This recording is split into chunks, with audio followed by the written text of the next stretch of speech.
नमस्कार साथियों। हाल ही में डॉक्टर सुरेश शर्मा जी की एक नई पुस्तक मणि महेश प्रकाशित हुई है। इस पुस्तक का विमोचन इसी रविवार 6 अक्टूबर को शिमला के गेटी थिएटर के कॉन्फ्रेंस हॉल में किया जाना प्रस्तावित है। पिछले वर्ष डॉक्टर सुरेश शर्मा जी की 2 शोधपरक पुस्तकें 4 Eras of the Battling Gods and Mortals तथा astronomical milestones of the 4 Eras अंग्रेजी भाषा में प्रकाशित हुई थी। उस शोध कार्य में उन्हें 18 वर्ष लगे थे। बहुत से लोगों का कहना था कि यह पुस्तकें हिंदी भाषा में भी प्रकाशित की जानी चाहिए थी, विशेषकर दूसरी पुस्तक जिसमें उस शोध के निष्कर्ष दिए गए थे।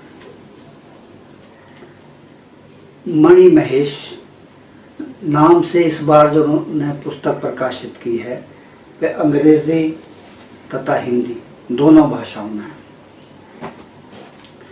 उन्होंने अपनी 18 साल की मेहनत से जो तथ्य और संदर्भ एकत्र किए हैं, मुझे लगता है सुरेश जी को अब इस पुस्तक के लेखन में कोई अतिरिक्त मेहनत नहीं करनी पड़ी होगी, क्योंकि विषय, तथ्य और संदर्भ उनकी पकड़ में हैं और आगे भी जो वे पुस्तकें लिखेंगे उसकी मणियाँ भी वे भारतीय सनातन संस्कृति के समृद्ध वाङ्मय से खोज कर सहजता से ले आएंगे।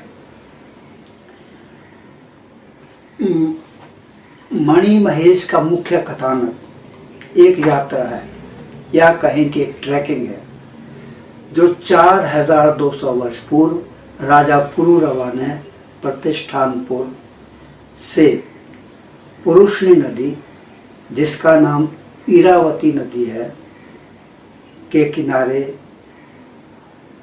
इसके दाहिने किनारे पैदल चलकर हिमालय की तलहटी में एक पवित्र सरोवर से लगे हिमवान पर्वत शिखर तक की थी, जो हिमालय पर्वत श्रृंखला में अवस्थित 5 कैलाशों में से एक है। इस हिमवान कैलाश का नाम कालांतर में मणि महेश हो गया था और इसके तल पर जो पवित्र सरोवर है वह है मणि महेश झील। सुरेश जी ने मत्स्य पुराण का संदर्भ लेते हुए प्रतिपादित किया है कि तब का प्रतिष्ठानपुर आज का पठानकोट है। यह राजा पुरुरवा की तत्कालीन राजधानी थी। पुरुषनी या इरावती नदी को आज हम रावी नदी के नाम से जानते हैं। हिमाचल से निकली यह नदी पंजाब की 5 प्रसिद्ध नदियों में से एक है। इरावती का अर्थ है सदा जल से भरी रहने वाली नदी। हिमाचल प्रदेश का चंबा शहर इस नदी के आसपास बसा है। यदि आप राजा पुरुरवा की तरह पठानकोट से मणि महेश तक यात्रा करना चाहते हैं तो यात्रा का रास्ता मत्स्य पुराण में दिया हुआ है। बस्तियों का नाम बदल गया है, जैसे कि वह बस्ती जहाँ पर अत्रि ऋषि का आश्रम था, जहाँ आते जाते वे ठहरे थे, वह बस्ती अब हिमाचल प्रदेश का एक बड़ा शहर हो गया है। उस शहर का नाम है चंबा। ऋषि अत्रि विष्णु पूजक थे। उस काल में विष्णु पूजा का प्रचलन था। राजा पुरुरवा ने भी हिमवान पर्वत पर विष्णु की पूजा आराधना की थी। राजा पुरुरवा कठोर स्वभाव के थे।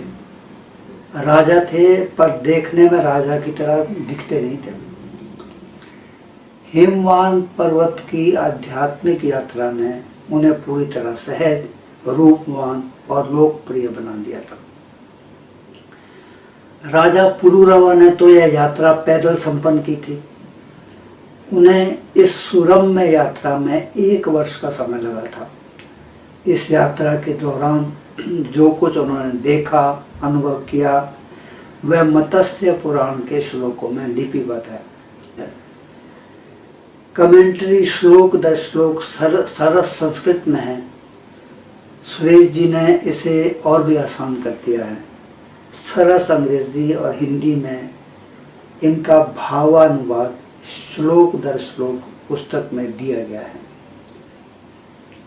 इस यात्रा का केंद्र बिंदु अत्रि ऋषि का आश्रम है। हिमवान पर्वत से वापस आकर राजा पुरुरवा फिर यहाँ 1 मास तक रहे। 1 मास तक उन्होंने केवल जल ग्रहण ही किया और विष्णु पूजा में रमे रहे। यहाँ उनकी मुलाकात उर्वशी इत्यादि अप्सराओं और गंधर्वों से होती है।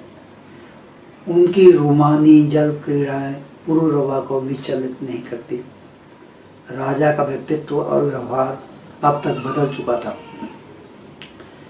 उर्वशी राजा पर मुग्ध हो जाती है और उनसे सशर्त विवाह करती है।